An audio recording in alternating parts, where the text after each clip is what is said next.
Hey, thanks, Sam. Hello, everyone. Thanks for joining us today. Our common theme today is that we're talking about Dodd-Frank required changes to Regulation Z that will take effect June 1 of 2013. These are changes that were made by the Consumer Financial Protection Bureau. They extend the escrow requirements on HPMLs, and they build in a new exemption from the escrow requirements that is of great interest to those financial institutions that can qualify for the exemption.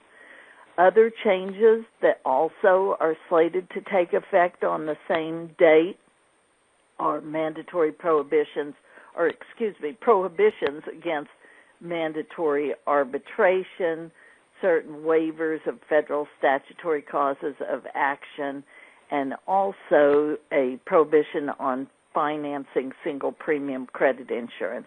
As we'll explain on that last one, they've come in with a last-minute proposal to delay the effective date of it. So we might see some change there. But for everything else, we're looking at a June 1 date. So over the next 2 hours, we're going to talk about prohibited contract terms.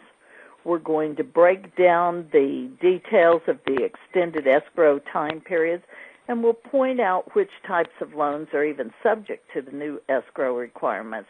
We'll let you know which types of payments are not going to be required to be escrowed.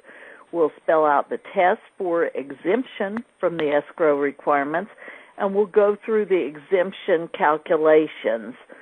And then we're going to talk about when and how this type of escrow account covered by Reg Z can be terminated either by your institution on its own or at the request of a borrower. So over on page 2, we provide the link to the Consumer Financial Protection Bureau, which is now the entity with jurisdiction over Reg Z. Let me point out something, and that is that the things that we're going to talk about today are actually covered in 2 separate rulemakings by the Bureau. The escrow extension and exemption are covered under one rulemaking, and then the prohibitions and restrictions are covered under a separate one, and they make it a little harder to find that because they squirreled those provisions into the loan originator compensation rule.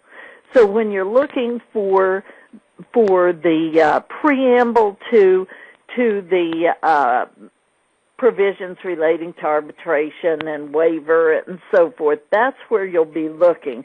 But in our alphabet soup section on Bankers Online, we have both the current version of all the provisions of Reg Z, and then in red, along with a notation of the effective date, we have the new language to make it very easy to get to them. When we talk about 2 of the proposals that are pending to tweak and clarify the requirements we're talking about today, you would think that you could go to consumerfinance.gov and click on Newsroom, Press Releases, and you would see those in chronological order. Or perhaps you would click on Proposals, and you'd see these 2 outstanding proposals.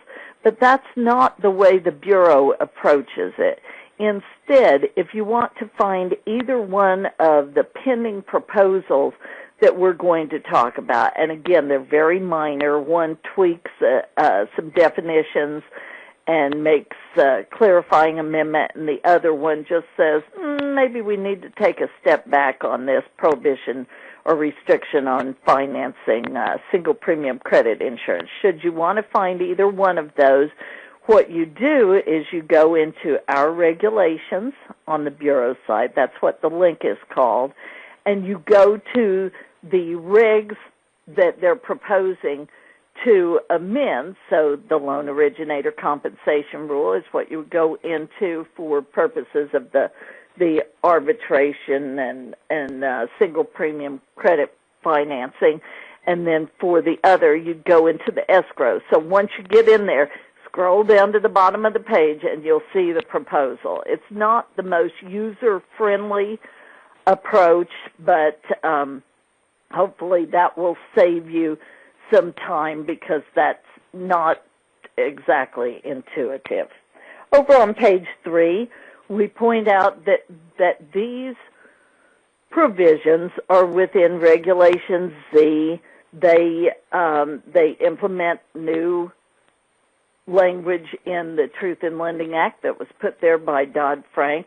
These are all a part of Subpart E of Reg Z, and the official staff commentary has as much good stuff as the language of the actual rule. So when you are reading and studying the rule, always go to the commentary and see what it has to say.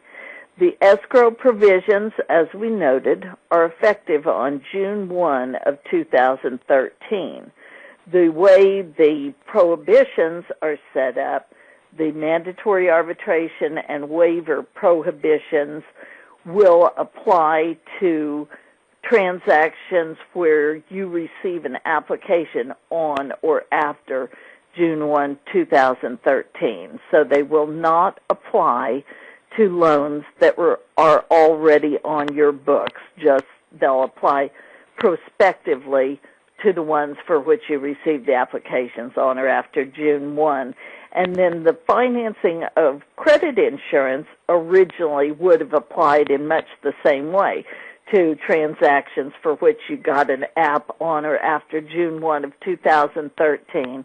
But they did come out with a proposal last week on, I think it was May 9th or May 8th, it must have been, to delay that, and that would allow them to make some clarifications, and there is a comment deadline for that proposed delay of May 25th, 2013. It very much looks like they're trying to make a decision and get something done before the rule would otherwise take effect on June 1, but that just affects the financing of single premium credit insurance.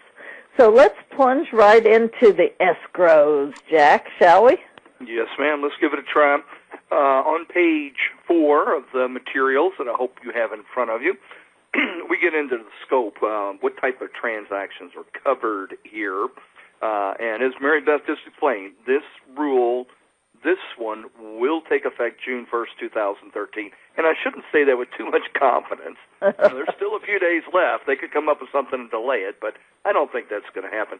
You know, folks, that actually gives you 12 business days from today until then to get all this done. Policies, procedures, board approval, everything that has to be done, system changes, whatever, 12 business days. Now, I guess it depends on how you define a business day, but you got 12 of them left.